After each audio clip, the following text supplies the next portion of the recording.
આપણને એમ હોય ઇતિહાસ સર્જવા હોય તો આપણી પાસે પૈસા જોઈએ, ઇતિહાસ સર્જવા હોય તો આપણી પાસે ભણતર જોઈએ, ઇતિહાસ સર્જવા હોય તો આપણી પાસે ડિગ્રી ને કેલિબર જોઈએ. તમને હશે મનમાં. હું તમને એની વાત કરું, એક એવી વ્યક્તિ જે બેન અહીંથી વિદેશમાં જતા હતા, પોતે અભણ પણ સંયોગો અનુકૂળ ક્યાંક થયા, દીકરો ત્યાં રહે તો દીકરાને ત્યાં જવાનું થયું. તદ્દન અભણ એટલે એ તમને સિમ્પલ સિંગલ લાઈનમાં એમના કેરેક્ટરિસ્ટિક્સ આપું કે વેન શી વેન્ટ એબ્રોડ તો પાસપોર્ટ ઉપર પણ એમનો અંગૂઠાનો સિક્કો છે. તમે વિચાર કરો ખાલી, એ વ્યક્તિ છે કે જે વ્યક્તિના સંતાનો એવા પાક્યા જેમણે આ આખું પાવાપુરી ઊભું કર્યું છે.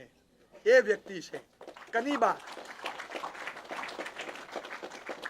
જે કનીબા શાંતિ ભુવન આ જે ધર્મશાળાઓ છે એ કનીબેન પૂનમચંદજી સંઘવી એટલે KP સંઘવી.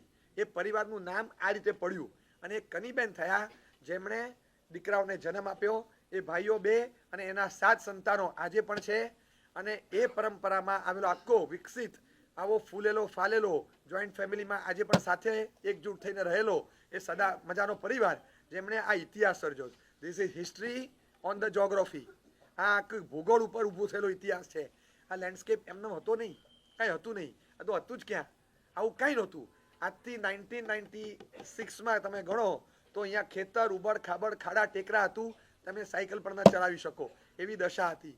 1960s 70sમાં ધંધામાં જ્યારે પદાર્પણ કર્યું ત્યારે બાબુ કાકા KP સંઘવીના એક મુખ્ય વ્યક્તિ અને એમણે જ્યારે પદાર્પણ કર્યું ત્યારે એમને માત્ર કોકે કન્ફર્મેશન આપ્યું કે તું સુરત આવ, તને મહિને 500 રૂપિયા તો મળશે. મહિને 500 મળશે ને તો હું આવું. મહિને 500 મળે એ કન્ફર્મેશન પર પોતાનું ગામ માલગાંવ છોડી અને સુરત ગયા સાયકલ ફેરવવાની. આ જ વ્યક્તિ, જે વ્યક્તિ આ બધું ઊભું કર્યું અને એ ઊભું કરનારા એક વખત સાયકલ પર ફરતા હતા. એક સમય હતો એમને કોકે કીધું હશે કે તમે વ્હીકલ ડ્રાઈવ નહીં કરો, તમારો વ્હીકલ ડ્રાઈવ કરનારો કોઈ બીજો હશે. એટલે માણસને થાય, માણસના મગજમાં હતું કે હું વ્હીકલ ડ્રાઈવ કરીશ નહીં, મારું વ્હીકલ ડ્રાઈવ કરનારો કોઈ બીજો હશે. મેં એવું સાંભળ્યું છે કે બાબુ કાકા સાયકલ પર પાછળ બેસતા અને ડ્રાઈવર રાખતા. બરાબર છે? મેં એવું સાંભળ્યું કે એ ડ્રાઈવ નહોતા કરતા. ઘણી વાર આગળવાળા કે તું ચલાવ, હું બેઠો છું. હતી સાયકલ પણ મિજાજ એવો જ એ પ્રકારનો. અને આગળ વધશું અને 500 થી ઉપર મળે એટલે સુકૃતો ચાલુ થાય. 2000 મળે તો સીધા પાલિતાણા જઈ આવવાનું, નાનું મોટું ઘી બોલી આવવાનું. બહુ દીધું ભગવાન. મેં ક્યાં માગ્યું તું? મેં પોતે છે ને એકવાર ઘાટકોપરમાં પૂછેલું, તમે સુકૃત કઈ રીતે કરો છો? મને કે સાહેબ કઈ રીતે કરો છો, કેમ કરો છો, આના જવાબ હું આપી નથી શકતો. કારણ કે એટલું છે, ભગવાન 24 તીર્થંકર ખુશ થઈને કે બાબુલાલ બોલ માગ, તને માગે એટલું આપું. તો 100% કહું, બાબુલાલે આટલું નહોતું ન જ માગ્યું હોત જેટલું એમણે આપ્યું છે વગર માગે. એટલે હવે વિચાર નહીં કરવાનો. મેં માગીને પણ આટલું ન જ માગ્યું હોત એટલું ઉપરવાળો આપે છે તો એ મારા માટે ન જ હોય, શાસન માટે જ હોય. માત્ર એક વિચાર આવેલો, એક વિચાર કે આપણે માલગાંવમાં છીએ, અહીંયા 15 કિલોમીટર નજીક એમનું ગામ. આપણા ગામમાં કે આસપાસમાં કે નાનકડી જગ્યા હોય, જીવદયાનો રસ છે, પ્રભુના શાસનમાં આવ્યા છીએ, એ આપણી કુળદેવી જૈના દેવીને જીવદયા છે. તો આપણે એના એક પ્રતિક રૂપે એક નાનકડી એક થોડી ગાયો રાખીને ગૌશાળા શરૂ કરીએ અને એનું સંવર્ધન કરીએ. બસ આપણા થકી એક આટલું જીવદયાનું પાલન થાય. એક નાનકડી 51 ગાયો લાવવાની, 40-50 ગાયો ત્યાં લાવીને મૂકવાની અને એ માટે જગ્યા શોધતા હતા. એમાં ખબર પડી કે અહીંયા એક જગ્યા છે. એ જગ્યા જોવા આવ્યા. એ જગ્યા જોતા ખબર પડી કે આપણા ગામથી થોડીક દૂર છે, પણ એમ પછી બહુ દૂર નથી, નજીક છે. ગામમાં હોય તો શું, ગામમાં ઘરે છે, પણ હવે અહીંયા હોય ક્યારેક આવવું હોય તો અહીંયા પાછું રહેવા માટે કંઈક જોઈએ. દિવસમાં 2 વાર 3 વાર ઘરે જઈને આવવું ડિફિકલ્ટ થાય. પણ કંઈ વાંધો નહીં, આપણે ભાઈઓ બધા અંદર 6-7 ભાઈઓ છીએ, એક 6-7 રૂમનું એક નાનકડું મકાન બનાવી દઈએ, નીચે ઉપર 3-4 રૂમો, આવીને રહેવું હોય તો રહી શકાય. આ બેઝિક વિચાર જે આઈડિયોલોજીના બીજમાંથી આખું પાવાપુરી અવડું મોટું ઊભું થયું છે. આ બેઝિક વિચાર 90sની સોચ. 96માં આખી જગ્યા એક્વાયર કરવા મળી અને 98માં એમણે ગૌશાળા શરૂ કરી વિધિન 2 years. અને આ શરૂ કરતી વખતે એમણે એલાન કરેલું, આખા ભારતમાં કોઈ પણ માણસ જો નવી ગૌશાળા શરૂ કરે મિનિમમ 100 ગાયથી તો અમે એમને 5 લાખ રૂપિયા આપશું. જીવદયાના એક પ્રારંભિક ઇનિશિયેટિવ લેવા માટે we shall give them a donation. Loan નહીં, ઇનિશિયલ ડોનેશન અમારું રહેશે. અને મેં પૂછ્યું હતું, એક અંદાજ એપ્રોક્સ 80 થી 100 આગળ પાછળ હોઈ શકે, 80 થી 100 આવી ગૌશાળાઓમાં એમણે 5 લાખ આપ્યા છે કે તમે કોઈ શરૂ કરતા હો એપાર્ટ ફ્રોમ ધીસ. અને આ ગૌશાળા ધીમે ધીમે 80, 40, 50, પછી 80, 100 ગાયોથી શરૂ કરવાનું અને એમાં નબળી ગાયો આવે, દૂધ નથી આપતી, ઇટ્સ ઓકે, એ બધાને લાવીને મૂકવાના અને એ ગાયોનું જતન કરવાનું, ખૂબ સરસ રીતે સાચવવાનું. આજે આ કેમ્પસ, વિધિન ધ કેમ્પસ કહું છું, આ કેમ્પસની અંદર અહીંથી 3-4 મિનિટ ચાલો પછી ગૌશાળા આવે. એ ગૌશાળામાં એ વખતે પ્લાન હતો કે અમે 50 થી 100 ગાય રાખશું. એ એક જ વર્ષમાં પ્લાન એટલો બધો વિકસ્યો અને એટલું ઉપડ્યું કે 5800 ગાય સુધી પહોંચ્યું. એક સમય આવ્યો કે વચ્ચેના સમયગાળામાં 8 થી 9000 જેટલી ગાયો થઈ અને આજની તારીખમાં ઇવન ટુડે 5300 થી 5400 એટ પ્રેઝન્ટ, આ કરંટ રેટ, અત્યારે પણ 5300-5400 ગાયો ત્યાં છે. 195 શેડ છે.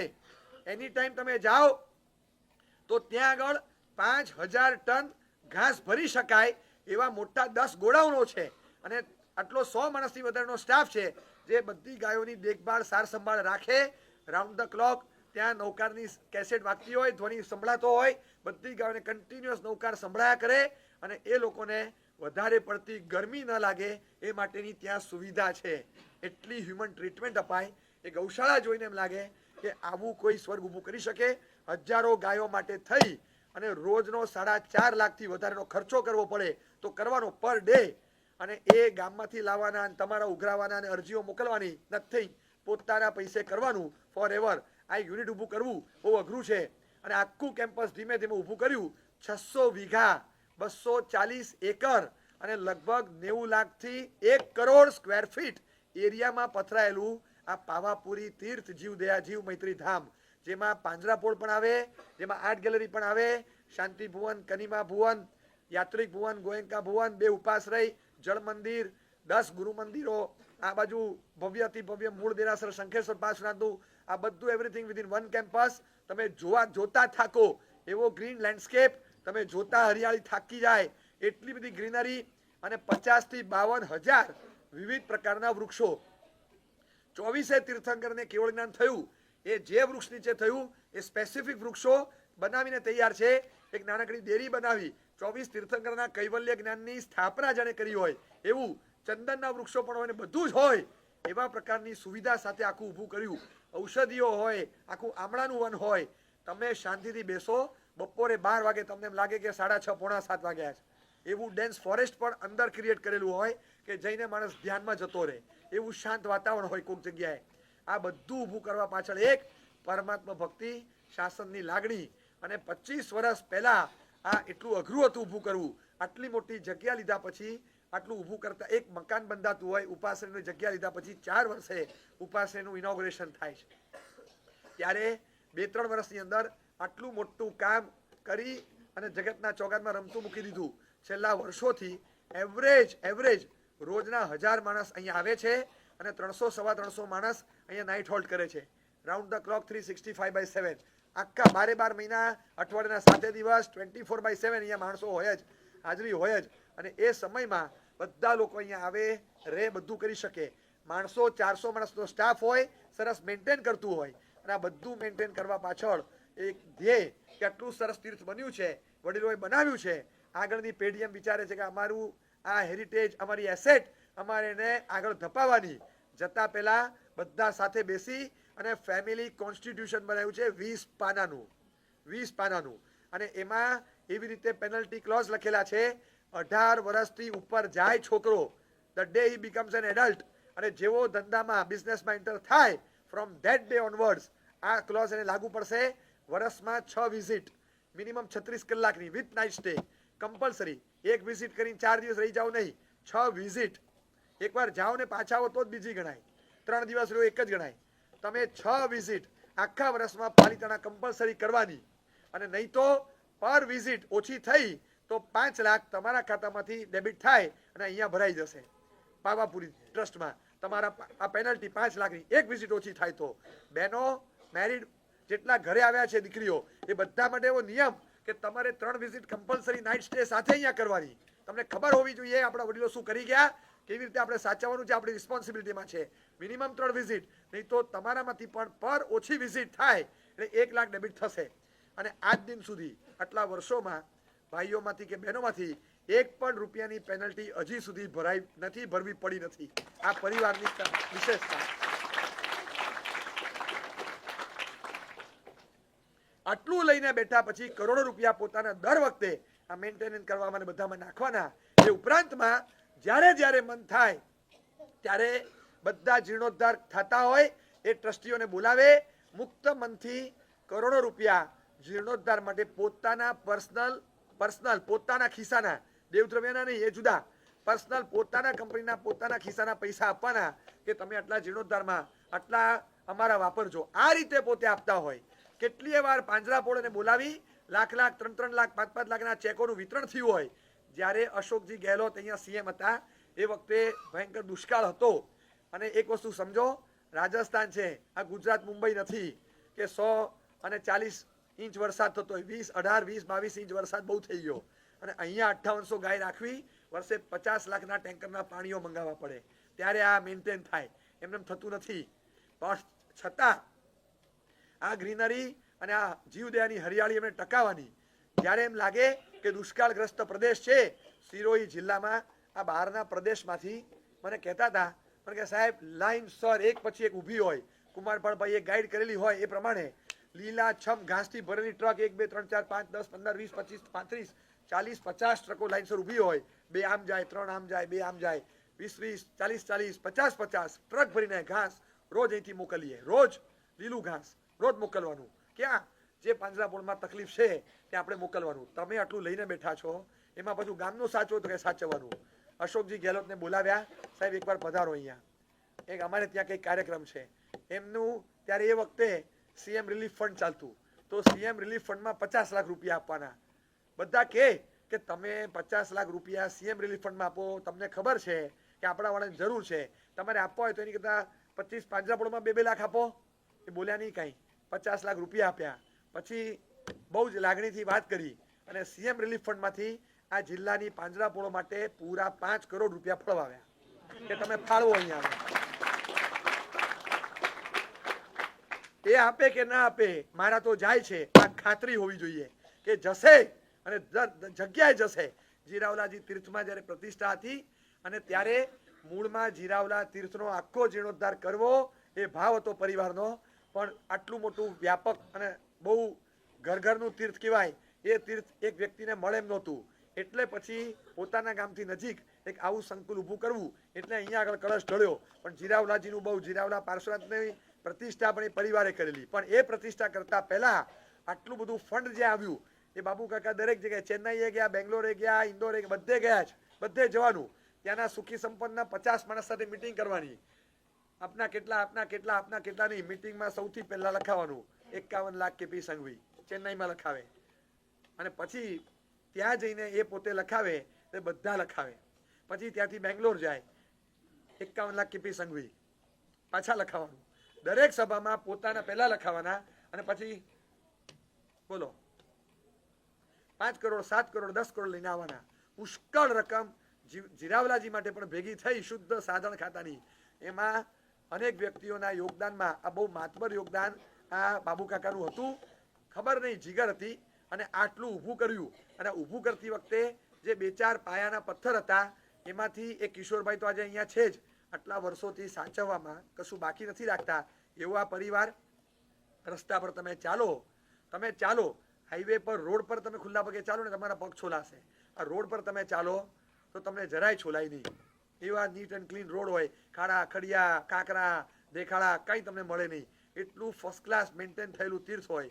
જે તીર્થ જે રીતે હતું એ જ રીતે 25 વર્ષ પછી પણ રહે.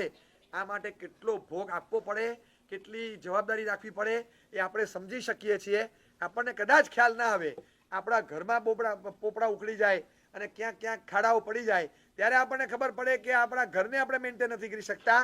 આટલા મોટા 1 કરોડ સ્ક્વેર ફીટના ઘરને પોતાના ઘરથી વિશે સાચવવું, કેટલું બધું રાતના ઉજાગરા કરીને કામ કરવાનું, આ કેટલું અઘરું કામ છે. આપણે આ તીર્થને જોઈએ ત્યારે ખબર પડે. સમય મળે તો કદાચ 15 મિનિટ એક લટાર મારશો ને તો તમને ખબર પડશે કે કેટલી જગ્યાઓ છે ને કેટલી વસ્તુઓ છે. એક પણ ખૂણો એવો નથી કે હાલવા ચાલોના મેઇન જગ્યામાં અપ ટુ ડેટ હોય, ખૂણા ખાચરામાં ધકેલ પંચા દોડશો હોય, કંઈ નહીં. જેવું તમને ફ્રન્ટેજમાં દેખાય એવું પાછળ હોય, બધું એક સરખું મેનેજ થયેલું હોય. એક પણ જગ્યાએ ગોબાચારી કે લોચા લાપસી ચાલે નહીં. એટલો કલ્ટિવેટેડ સ્ટાફ હોય, એટલી સરસ સુવિધા હોય. કોઈ પણ વસ્તુ તમે માગો ઇન હાઉસ તરત તમને મળે અને એ સરસ સુંદર સુવિધા હોય. આરાધકો જે ઉદ્યાન કરતા હોય એને તો હવે બધી ખબર પડી ગઈ. વગર જીપીએસે હવે પાવાપુરીમાં કોઈ પણ છેડેથી કોઈ પણ છેડે લોકો પહોંચી જાય છે. કોઈ પણ ભાવમાં ઉદ્યાન કરનારો જો પાવાપુરીમાં આવશે ને નક્કી એને જાતિસ પણ થશે. એસા તો મેને કहीं देखा है, ऐसा तो मैंने कहीं देखा है. ચોક્કસ એને જાતિસ પણ જ્ઞાન થઈ શકે એટલું દિલથી પાવાપુરીને અંદરથી જાણે પી રહ્યા છે, આમ અંદર ઉતારી રહ્યા છે. આ તીર્થ આખું જે બન્યું એ કોઈ નાની ઘટના નથી, આ મોટી વસ્તુ છે. સંપ્રતિ મહારાજાના ઇતિહાસો આપણે સાંભળ્યા, વાંચ્યા કે ઊભા થયેલા રોજના સવારના નૌકારશી કરતા પહેલા રોજ એક નવા જિનાલયના ખાતમુહૂર્તના સમાચાર મળે. એ પછી સંપ્રતિ મહારાજા નૌકારશીનું પચકાણ પાડે. 1.25 કરોડ જીનબિંબો ભરાવ્યા, 1.25 લાખ જિનાલયો બંધાવ્યા અને હજારો જિનાલયોના જીર્ણોદ્ધાર કરાવ્યા. આ ઇતિહાસ છે. આ ઇતિહાસ એમના પછી 800-900 વર્ષે કોઈ મહાત્મા થયા. એ મહાત્માએ બીજું કશું ના કર્યું. એ મહાત્માને મનમાં બસ બેસી ગયું કે મારે બીજું કંઈ નથી કરવું. પણ આમના 8-9 સૈકા પછી આ બધા બંધાયેલા જિનાલયો જીર્ણ શીર્ણ થયા છે. 800-900 વર્ષ થયા. હાથમાં પણ લઈને બેઠા. એ આચાર્ય ભગવાન તે પોતાના જીવનકાળમાં પ્રાય 1 કે 9 દેરાસર એમની પ્રેરણાથી બન્યું હોય. મને ખ્યાલ નથી ઉલ્લેખનો, કદાચ હોય કે ન હોય. પણ જૂના 700-800-900 વર્ષ જૂના સંપ્રતિ મહારાજાના બનાવેલા અને જીર્ણ થયેલા 500થી વધારે જિનાલયોના જીર્ણોદ્ધાર એકલા મહાત્માએ એ વખતે કરાવ્યા. આજે હિસ્ટ્રી મળે છે આખી.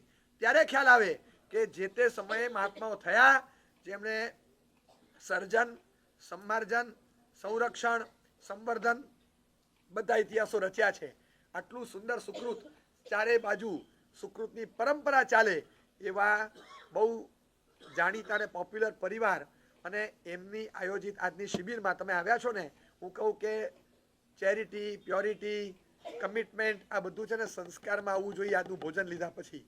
કારણ કે આ એવા કણિયા છે જે રોટલીમાંથી ખાલી લોહી ના બને, જે રોટલીમાંથી કમિટમેન્ટ બને, જે રોટલીમાંથી અંદરની પ્યોરિટી અને શાસન માટેની લાગણી પેદા થાય. શાસનની લાગણી ધરાવનાર પરિવાર એમની સામે આ સર્જન જુઓ ત્યારે ખ્યાલ આવે કે જિંદગીમાં કંઈક એવું કરીએ, જિંદગી આપણી પૂરી થવાની, કંઈક એવું કરીએ. તમે માનતા હશો અમે શું કરી શકીએ? તમે રેવોલ્યુશન લાવી શકો.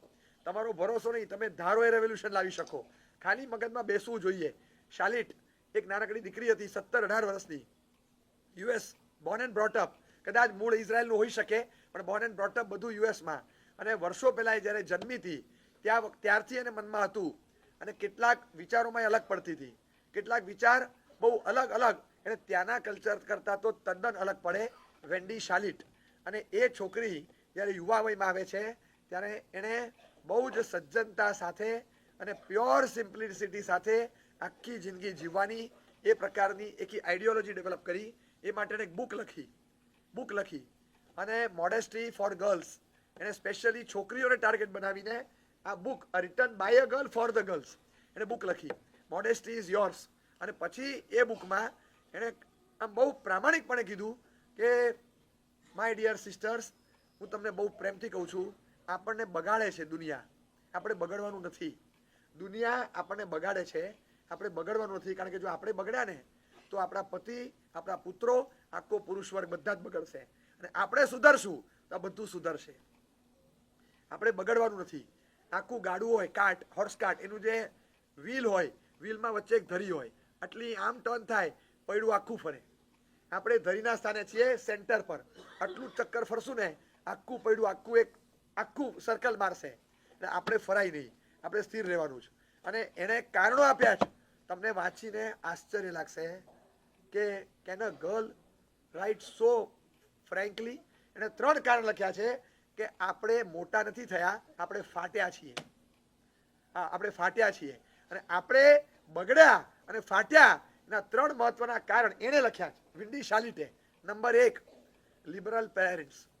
લિબરલ પેરેન્ટ્સ એ આપણને બગાડે છે. Number 2, media, specially social media, એ આપણને એકદમ ઉત્તેજિત કરી અને ઊંધા રસ્તે ચડાવે. અને નંબર 3, ફેમિનિસ્ટ. એ લોકો આપણા મગજમાં નવા ખ્યાલો નાખી અને આપણને કોણ છીએ આપણે એ ભૂલવાડે છે. આપણે ભૂલવાનું નથી કે આપણે કોણ છીએ, આપણે નથી ભૂલવાનું. એના સેમિનાર્સ થાય જેમાં છોકરીઓને એડ્રેસ કરે, એની ઉંમરની 16, 18, 20 વર્ષની છોકરીઓને એડ્રેસ કરે અને સમજાવે કે આ પ્રોડક્ટ વેચાય છે, આ પ્રોડક્ટ સાથે તમારે કોઈ લેવા દેવા છે કોઈ લેવા દેવા? દાખલા તરીકે ટોપાસની બ્લેડ, એ ટોપાસની બ્લેડ એની સાથે તમારે કોઈ લેવા દેવા ખરા? ક્યારેય નહીં ને. તો એક છોકરો હોય, એ છોકરાના ખભા પર આમ હાથ મૂકીને, કાં તો છોકરો છોકરીના હાથ ખભા પર મૂકી અને ઊભો હોય અને ટોપાસની જાહેરાત હોય. What is the use of keeping a girl in the ad? શેના માટે? આ we are individuals and not a product. આ ad media, they are objectifying our individualism. એ લોકો આપણને ઓબ્જેક્ટ બનાવે છે અને આપણે we should take objection against their objectification of our individualism. આપણે એમને ખંખેરીને કહેવું જોઈએ કે અમે પ્રોડક્ટ નથી, સેલેબલ આઇટમ નથી, કે અમને આ રીતે તમે બતાવો છો, આ ન ચાલે. એ ખુલ્લેઆમ કે અને પોતાના જેવા 400 થી 600 આમ સૈનિકોની ગેંગ હોય ને એવી છોકરીઓ તૈયાર કરી, હજારો ફોલોઅર તૈયાર કર્યા. પ્યોર ફેશન નામનું ફેશન મેગેઝિન કાઢ્યું. પ્યોર ફેશનના નામે એક આખી ટ્રેન્ડ સેટ કરે એવા પ્રકારના કપડાં કાઢ્યા, જે કપડાં ગળાથી બંધ થતા હોય, ઢીંચણથી નીચે આવતા હોય અને કોણીથી નીચે આવતા હોય, બાઈઓ, એવા કપડાં એને બનાવ્યા. અને એ કપડાના લોન્ચિંગ માટે ટોપ ક્લાસ મોડલ્સ રેમ્પ ઉપર ચાલવા મજબૂર બને એવી રીતેનું પ્રેઝન્ટેશન કર્યું. એને કાયદો બનાવ્યો કે મારા કપડાનું લોન્ચિંગ કર્યા પછી જો ટૂંકા કપડાં પહેરવાના હોય તો નોટ એલિજિબલ. જિંદગીભર આ ટાઈપનું પહેરવાની ગણતરી હોય, તમને અંદરથી લાગતું હોય કે આ મારું છે અને મારા માટે જ આ છે, તો તમારા લોન્ચિંગ કરો, નહીં તો અમારી પાસે ઘણા છે. ના પાડી દે અને બધા ડિપ્રેસ થાય, બધા. કારણ કે પોતે 400, 500 ને પછી 2000 ને પણ તૈયાર કરે, પણ બધા scattered across the country, across the continent. એ પોતપોતાના ગ્રુપમાં એકલા પડતા હોય. એક વ્યક્તિ હિંમતબાજ છે, પણ એનાથી તૈયાર થયેલા બધામાં એવી હિંમત ન હોય. અને જ્યારે તમે જે સિચ્યુએશન ફેસ કરો ને, કદાચ એ જ સિચ્યુએશન લોકો ફેસ નહીં કરતા હોય, કરતા હતા, અને પછી એકલા પડે, વિડીયો કોન્ફરન્સિંગથી બધાને મોટિવેશન આપે. શું મોટિવેશન આપે? લુક માય ડિયર ગર્લ્સ, આપણે ઢીલા નથી પડવાનું. માય ડિયર સિસ્ટર્સ, આપણે એક આર્મી બનાવવાની, army. We should go modest. હવે મોડેસ્ટી ઇઝ યોર્સ. એણે મોડેસ્ટી ઉપર આખી બુક લખી, મોડેસ્ટી ઇઝ યોર્સ. મને કહેવા દો, એ બુક પર જે એનાલિસિસ થયું, યુએસની બોસ્ટન યુનિવર્સિટીએ મોડેસ્ટીનો સબ્જેક્ટ દાખલ કર્યો યુનિવર્સિટીમાં, અને આ બુકને ટેક્સ્ટ બુક તરીકે લીધી. જે ભણીને છોકરાઓ ઓસમ બોલતા થયા અને સેંકડો હજારો છોકરાઓના પણ જીવન પરિવર્તન થયા. એવું કન્ટેન્ટ એને બુકમાં લખ્યું. એક 18 વર્ષ 20 વર્ષની ઉંમરની ઉગતી છોકરી છે. Even she can create history. તમે વિચારો કે એના મગજમાં એક સાચો ખ્યાલ આવ્યો અને એને પોતે નથી બીજું કંઈ મળ્યું, પણ એને લાગ્યું કે મારે મારા જીવનમાં કંઈક એવું સારું કામ કરવું છે સમાજના સુધારણાનું, કે જેથી બગાડો આગળ જતા અટકે. અને અમે એ સુધારણાની શરૂઆત અમારા જીવનથી કરશું. પોતે શરૂઆત કરી. પ્યોર ફેશન નામનું મેગેઝિન મૂક્યું. અલીઝા નામના આવા ફેશન વર્લ્ડની સ્થાપના કરી. હજારો લોકો એમાં ભળ્યા. કદાચ એક્રોસ 24 સ્ટેટ્સ આ વસ્તુ ફેલાઈ અને એના સ્ટોર્સ ત્યાં છે જ્યાં એના કપડાં મળે. અને એક્રોસ ધ કોન્ટિનેન્ટ બધે, અને આજે દુનિયાના 12 દેશોમાં આ વિચારધારાથી લઈને પ્રોડક્ટ્સ બધા એના ફેલાયેલા. આટલું છેલ્લા 16 વર્ષમાં એક વ્યક્તિ કરી શકે, 20 વર્ષમાં એક વ્યક્તિ કરી શકે. આપણને આશ્ચર્ય આવે. મારી પીવાય શરૂ થઈ અને એમની આ કેમ્પેન સાથે શરૂ થઈ.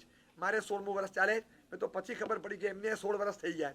આ કેમ્પેન ચલાવી, હજારો લોકો આજે એ ધારામાં આગળ ચાલી રહ્યા છે. અને આઈ એમ ટોકિંગ અબાઉટ યુએસ. ત્યાં રહેલી છોકરીઓ એ વિચારે છે કે અમે અમારા ફેશન વર્લ્ડની બહાર આવી, અમે અમારા યુનાઇટેડ સ્ટેટ્સના સામાજિક વિશ્વમાં, મોડર્ન વર્લ્ડમાં એવી સભ્યતા અને સજ્જનતાથી રહીએ.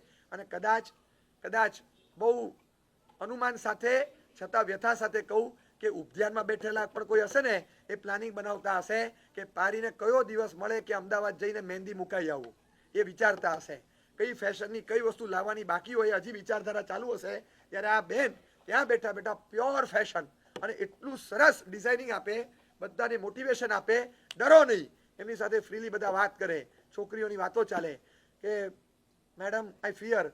બધાને શું જવાબ આપીશ? Madam I fear I may lose my circle. Madam I fear I don't want to become alone. સાવ એકલા બેસવાનું ઘરમાં. આઈ ફિયર સતત એને મનમાં ડર લાગ્યા કરે. અને આ બેન એને કે fear spell fear FEAR. Fear. There are two meanings of fear, my dear girl, my dear sisters, my colleagues. There are just two meanings of fear. Forget everything and run. FEAR. Forget everything and run. તમારી જવાબદારી, તમારું કાર્ય, તમારું commitment બધું ભૂલી જાઓ અને લોકોની ટીકાથી ગભરાઈ અને ભાગો. Fear and everything and run. Forget everything and run. એવું તમે જો સમજતા હો તો આ ફિયરનો એક અર્થ છે. આપણે એ અર્થ માટે નથી, આપણે બીજો અર્થ લેવાનો છે. Face everything and rise. FEAR.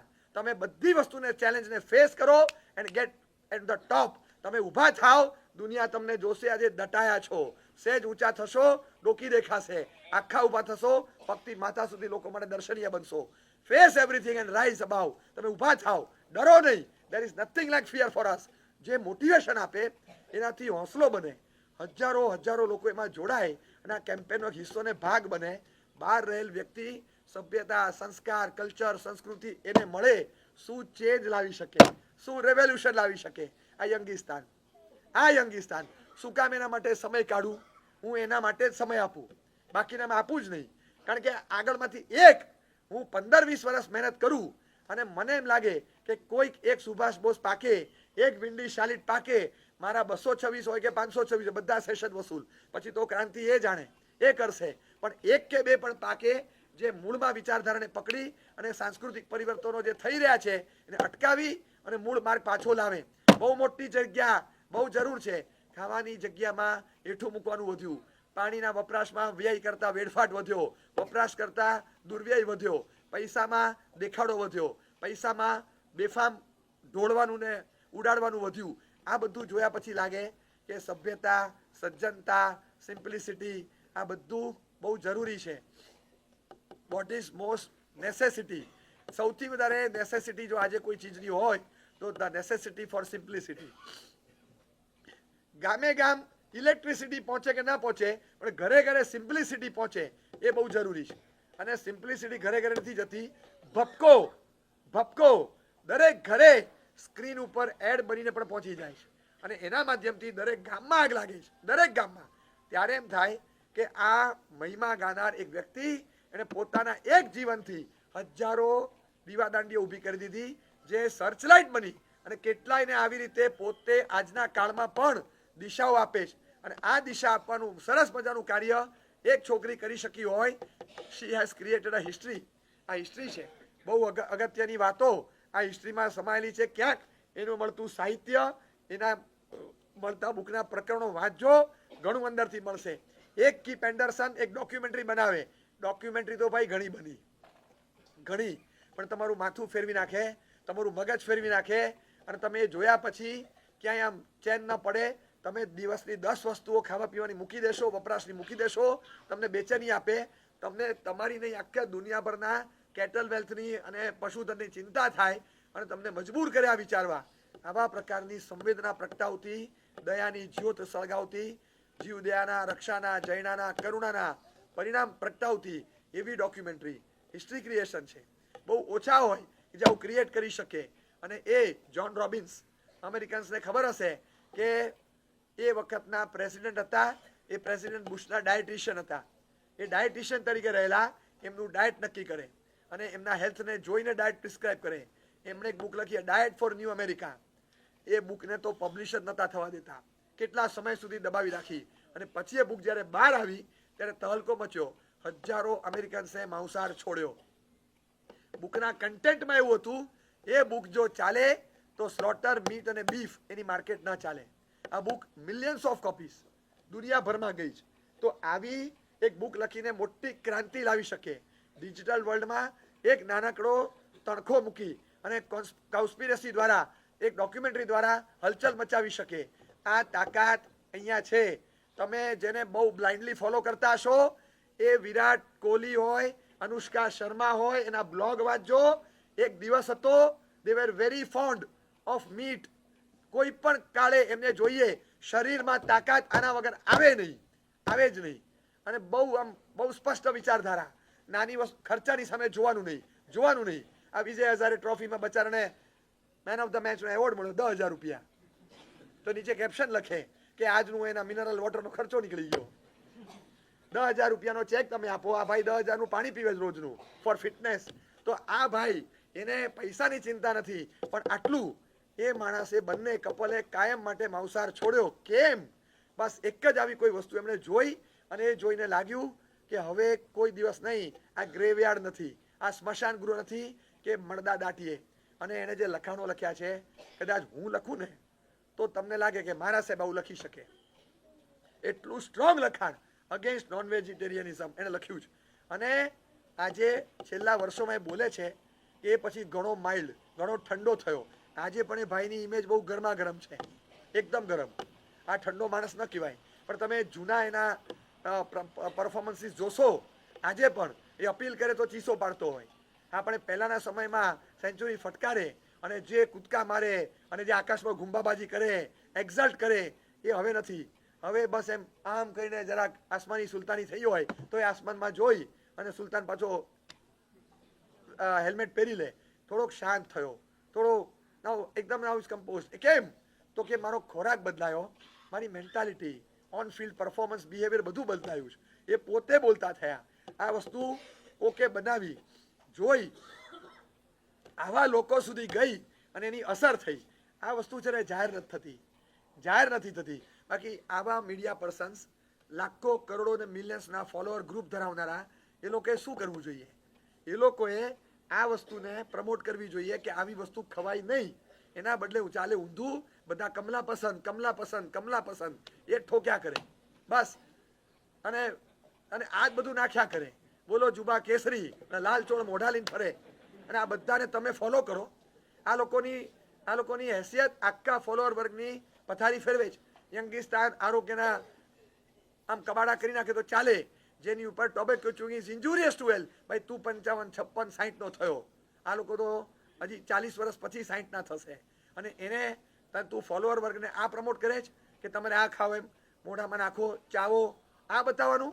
એને આ બતાવાય. જ્યારે પર્સનાલિટી લેવલ પર તમે પહોંચો, પબ્લિકલી તમે ઇમેજ ફેક્ટર બનો છો, ત્યારે તમારી જવાબદારી કેટલી વધતી હોય છે એ વધતી હોય. સાથે આપણે ક્યાં શેરનું લાઇકનું બટન દાબવું એ આપણી પણ એક જવાબદારી હોય છે. ગમે ત્યાં શેર અને લાઇકના બટન દાબો, એના કરતાં આવી કોઈ ચીજ લો કે જેને ફેરવવાથી દુનિયાને ખબર તો પડે.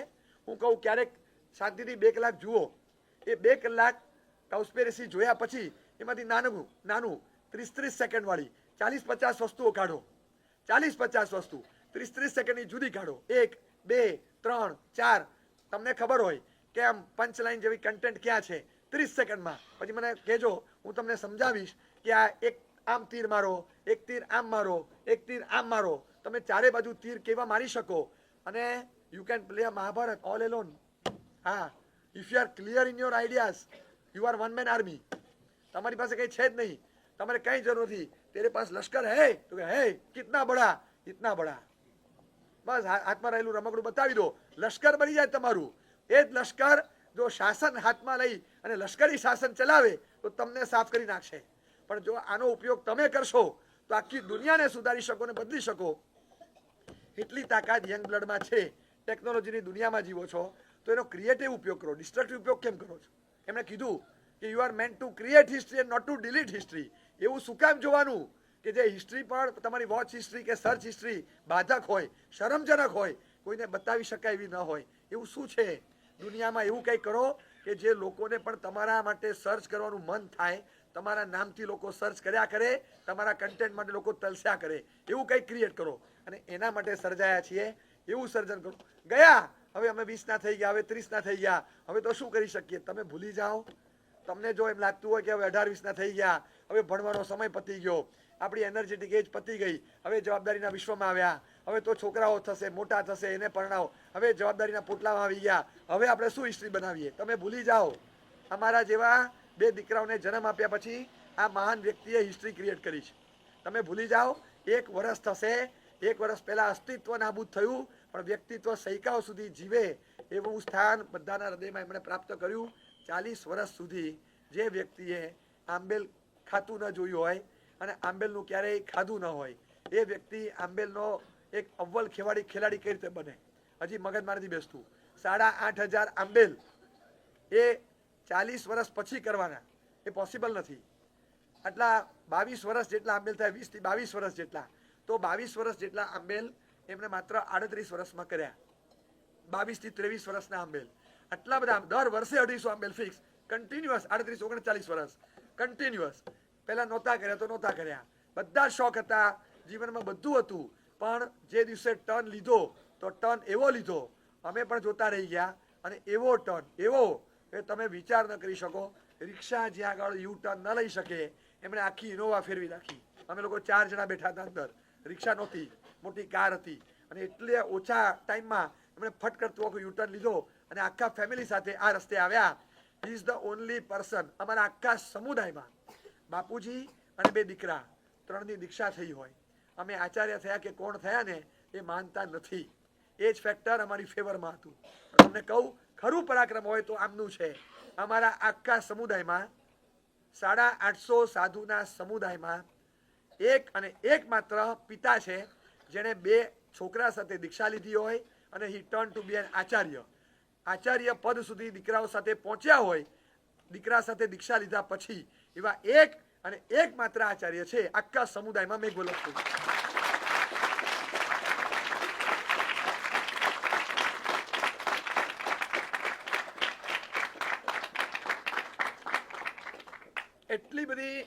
એટલી ધગસ અને એ રીતે એમણે આરાધના કરી છે. કદાચ તમને એમ લાગતું હશે કે એમણે શું કર્યું જિંદગીમાં, હિસ્ટ્રી ક્રિએટ કરી છે. અમને તો ઊભા કર્યા, અમને તો તૈયાર કર્યા. અમે ભણતા ત્યારે અમારા ભણતર માટે, ભોગ આપવા માટે ખૂબ એમણે સમય આપ્યો. એ તો બરાબર, તમે કરો હું પડીને પતાવું છું, તમે ભણવા બેસી જાઓ હું ગોચરી લઈ આવું છું, આ બધું તો ઠીક છે. પણ એ સિવાય અમારો અભ્યાસ આદિ સરસ ચાલે, એમણે ખૂબ બરાબર એલર્ટ રહીને વોચ રાખતા, સેજ પણ પ્રમાદમાં ન પડી અને અમારો સમય બગડે નહીં એનું ધ્યાન રાખતા. વાત્સલ્ય અને પ્રેમ બધા સાધુઓ પર એવો વરસાવ્યો કે આજે એવરીવન ઇઝ મિસિંગ ધીમ. એમનું જે વ્યક્તિત્વ હતું છેલ્લા વર્ષોમાં તો અત્યંત વિશેષ પ્રેમાળ વ્યક્તિત્વ. પહેલા શરૂઆતમાં જે ગરમ મિજાજ હતો, ગ્રસ્ત જીવનનો જે મિજાજ હતો, એટલો બધો ગરમ, એ મિજાજ ધીમે ધીમે ધીમે 20-25 વર્ષ થતા આંબેલની લાંબા ગાળાની અસર હેઠળ આવી અને સાવ નામશેષ થયો. પ્રાણ અને પ્રકૃતિ સાથે જાય. અમે એવી બદલાયેલી પ્રકૃતિ જોઈ છે જે જોયા પછી વર્ષો પછી પ્રાણ ગયા છે. પ્રાણ અને પ્રકૃતિ સાથે જાય એવો નિયમ એકાંતે નથી. પ્રાણ ઊભા હોય ત્યારે પ્રકૃતિ બદલી શકાય. મેં તો ચંદ કૌશિકનું સાંભળ્યું છે, પિતાજી મહારાજનું નજરે જોયું છે. એવો ગરમ મિજાજ હતો. નામ પડે શું કરે છે, કેમ, એક અવાજ આવે ને ધ્રુજારી થાય. ખાલી કડક અક્ષર બોલે, આમ આંખ ખાલી ફાડે જોવે ને એમ ધ્રુજારી થાય. અને એટલો ગરમ મિજાજ, બધા ગભરાય, એન્ટાયર ફેમિલી, આખું ઘર એમનાથી ગભરાય, એટલો ગરમ મિજાજ હતો. રાજાશાહી ઠાઠથી મોટા કરેલા અને બહુ પ્રેમથી ઉછરેલા, કોઈનું સાંભળવાનું નહીં અને કોઈનું ગણકારવાનું નહીં. હાથ પહેલા ઉપડે પછી જબાન ઉપડે, એક ઠોકવાની પછી પૂછવાનું શું થયું, બોલો ભૂલી જાય શું થયું, એક જ ઠોકવાની અને પછી પૂછવાનું. સ્કૂલમાં મને કોકે માર્યો હતો અને હું રોતો રોતો ઘરે આવ્યો.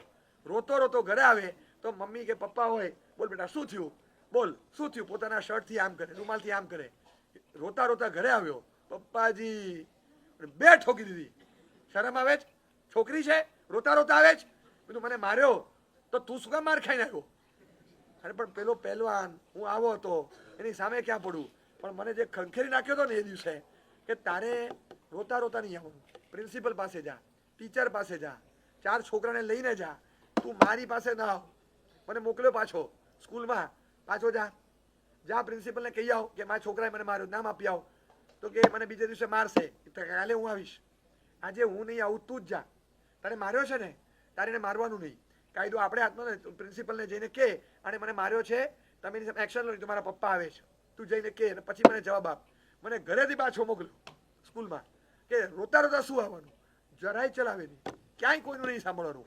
બહુ જ એકદમ કડક મિજાજથી અને અનુશાસન ને ડિસિપ્લિનથી જીવવાવાળા. એમણે જીવનભર શરૂઆતના 40 વર્ષના એમનું છે ને ચરિત્ર લખવું બહુ અઘરું છે, બહુ અઘરું. એટલે it is next to impossible.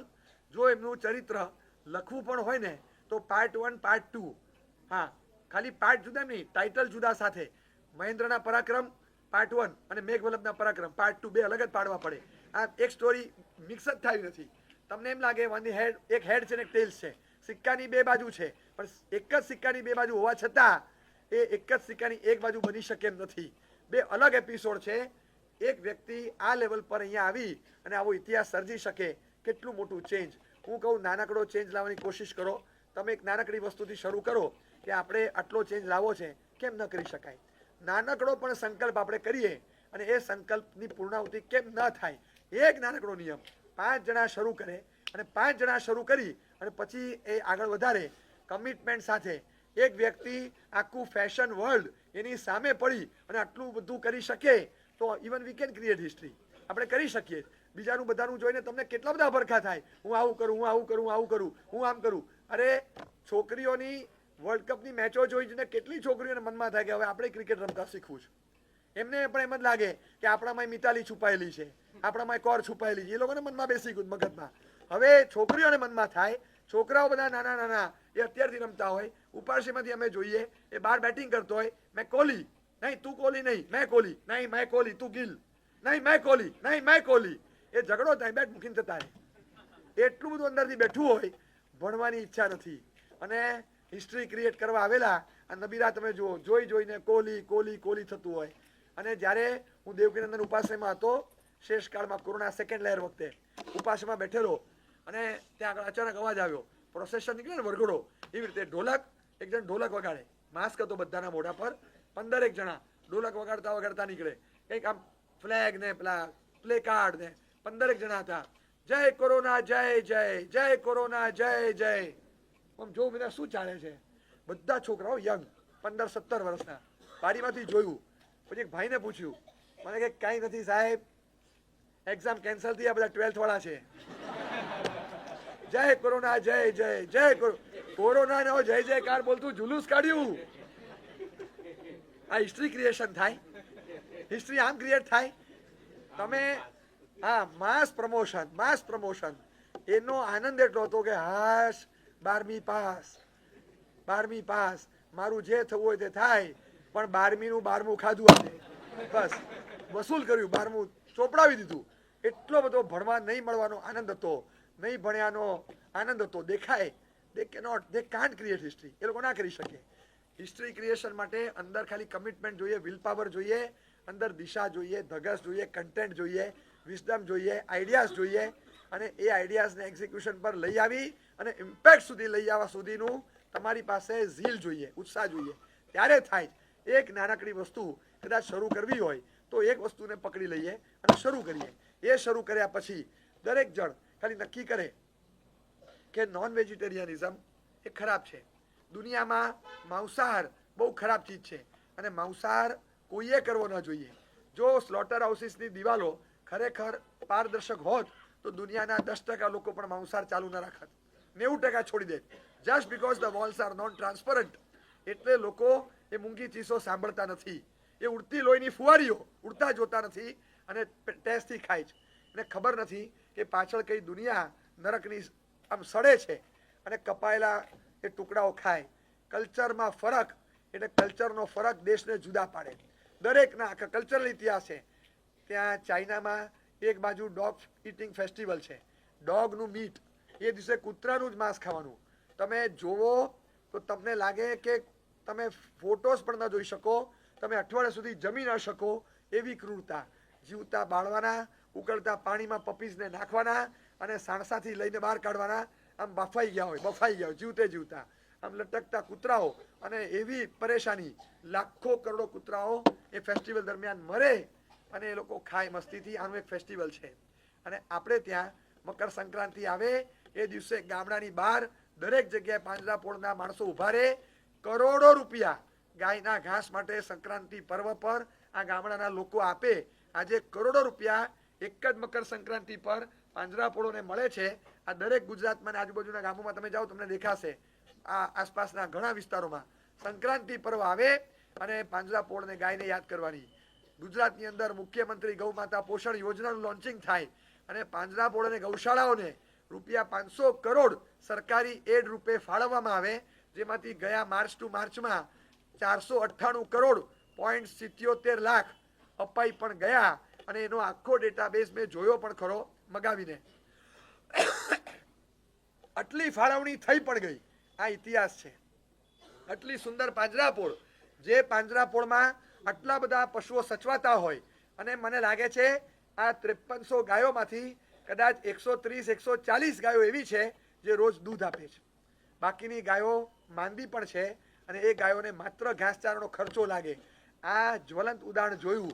195 shade અને એમાં આટલી સરસ રીતે સચવાતી ગાયોને જોઈ રાજસ્થાન ગવર્મેન્ટ લગભગ આખા વર્ષનો 30% ખર્ચો સામે ચાલી અને આ સંસ્થામાં આપવા માટે કટિબદ્ધ થાય. એને પણ મન થાય કે આવી સંસ્થાઓને આપવું જોઈએ. એક બેન સાવ આમ મધ્યમ પરિસ્થિતિના લાગે અને એ બેન અહીંયા આવેલા વર્ષો પહેલા અહીંયા બધે ફર્યા, દેરાસર જોયું, જલ મંદિર જોયું, ધર્મશાળાઓ જોઈ, ભોજનશાળા જોઈ. ભોજનશાળામાં અંદર જાય અને એટલું સરસ આઈડિયાનું પ્રમોશન દેખાય. જોજો તમારે તો બહાર જમવાનું છે પણ અંદર ભોજનશાળા છે શેડની અંદર અને હોલની અંદર એન્ટર થતાં જ એક બોર્ડ મારેલું છે પેન્ટ થયેલું અને ત્યાં ખાલી 2 ખાલી જગ્યા હોય ડેશ એ જગ્યા પૂરવાની. પ્રિન્ટેડ બોર્ડ, રોજ આંકડો બદલાય. ગઈકાલે આખા દિવસમાં 3 ટંક જમવા માટે આવે. રોજના 700 થી લઈને 1400 સુધી અત્યારે જમે છે. એવરેજ 400 500 800 રોજના જમે છે 12 મહિના. રોજના આટલા માણસો જમતા હોય તો સવારે બપોરે સાંજે ટોટલ જેટલું એઠું મુકાયું બધું ઇટ ઇઝ વેડ, એનું વજન થાય અને લખાય. ગઈકાલે આખા દિવસમાં યાત્રિકો દ્વારા એઠું મુકાયેલું ટોટલ 1240 ગ્રામ હતું, જેમાંથી પૂરા 5 માણસનું ભોજન થઈ શકે, પૂરા 5 લોકો પેટ ભરી શકે. વિવેક રાખવા વિનંતી. આટલું લખાણ અંદર જતો શ્રીમંત હોય, ટ્રસ્ટી હોય, બધા જ વાંચે. Late them read and then feel others need. ખબર પડે કે બીજાની જરૂરિયાતો કેવી રીતે પૂરી કરાય. આ એઠું મૂકવા માટે પ્રેમથી વાપરો, 4 ગણું વાપરો, પણ જોઈએ એટલું લો, જોઈએ એટલું લો, જોઈએ એટલું લો, જોઈએ એટલું લો. એ પ્રેઝન્ટેશન જુદું, આ રીતે પ્રેઝન્ટ કર્યું છે. બધું જોયું, દેરાસર જોઈ, એ બેને ધર્મશાળાઓ જોઈ, ભોજનશાળા જોઈ, આ પાટિયા વાંચ્યા, ગૌશાળા, આર્ટ ગેલેરી બધું જોયું. ભીના થઈ ગયા. કાર્યાલય પર ગયા અને કીધું ત્યાં કે મારે કંઈક ડોનેશન આપવું છે. કપડાં, જે સાડી જૂની પહેરેલી જોઈને લાગે કોઈને પણ આ બેન શું ડોનેશન આપશે. એટલે કીધું કે ઓકે તમારે જે આપવું હોય એ કહી દેજો. તો કે કદાચ હું 1-2 દિવસ પછી મોકલાવું, મને બેંક ડિટેલ આપો, મને આ આપો, મને તે આપો. હવે માગે એટલે આપણે આપવું તો પડે, પણ હવે 2-5 હજાર માટે થઈને કોઈ આટલી મહેનત ના કરે. પણ અને માગ્યું નહોતું, સામેથી ઈચ્છા થઈ તમારી સંસ્થા બહુ સરસ છે, મારે કંઈક આપવું છે. એ આપવા માટે મોટી ઉંમર છે એટલે મારે કંઈક ડોનેશન આપવાની ઈચ્છા થઈ છે આ ઉંમરે. એટલે ડિટેલ લઈ ગયા. 3 દિવસ પછી બેંકમાંથી મેસેજ આવ્યો. ત્યારે ખબર પડી કે આ બેન ચેન્નાઈના હતા. એ ચેન્નાઈથી એમણે રકમ ડિપોઝિટ કરી છે 2.25 CR, 2.25 કરોડ, બહુ વર્ષો પહેલા એક સાથે.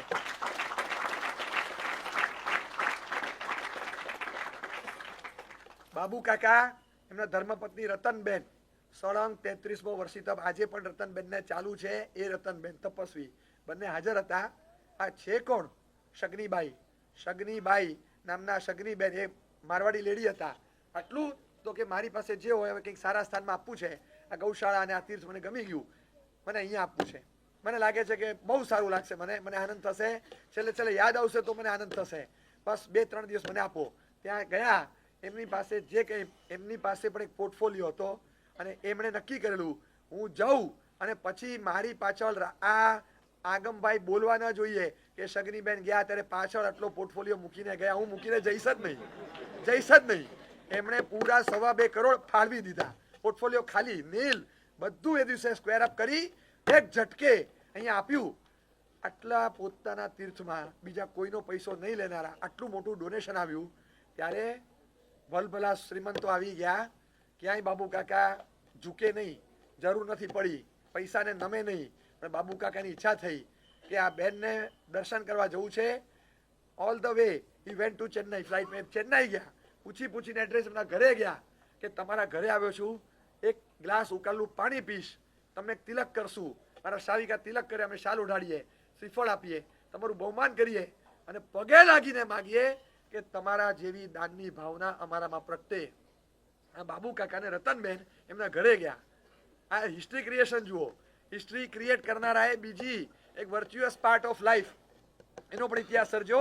ત્યાં જઈ પગે લાગીને કીધું. ઓલા કે અરે બેન કે અરે ભાઈ તમે શું કરો કાકા, ના હોય, તમે તો જે કર્યું છે કે નહીં. અરે મારી કરતા તમે 10 ગણું કર્યું. તો કે બેન તમે જે હતું એ આપ્યું, મેં આપ્યું. તમારા ને મારા આપવામાં વોલ્યુમ ના દેખાય. તમે કેટલું રાખીને આપ્યું અને મેં કેટલું રાખીને આપ્યું, બહુ મોટો ફરક છે. મેં મુઠ્ઠી ભર રાખીને ચપટી ભર નથી આપ્યું. તમે ચપટી પર રાખ્યા વગર મુઠ્ઠી પર બધું આપી દીધું છે. તમારા દાનને પ્રણામ છે, ખરા વંદન છે.